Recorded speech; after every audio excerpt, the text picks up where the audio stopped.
بشنوید. What do you think is it better to go in Christmas time, go to family for wife or husband? How did you learn it? Usually in Germany it's like this, that the man goes to the family from the wife. Okay.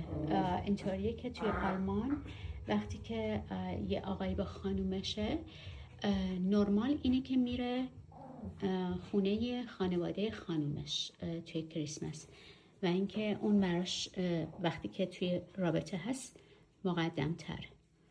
شما چی فکر میکنید؟ چطور باید باشه؟ How did you learn it? Who From my told you? father. From the child on, my father said to me, if you have a wife later, then usually you go to the family from the wife. Ah, your father has a good character. Yes. پدرش بهش یاد داده که از همون اول که وقتی که بچه بوده، وقتی که تو یه دونه خانم داشتی حتما بری خونه مادر پدر اون مهمتره. و اینکه به نظر من خیلی تربیت خوبی بوده، ولی خب این بستگی به آدما داره که میتونن هم با هم تصمیم بگیرن. کریسمس مبارک.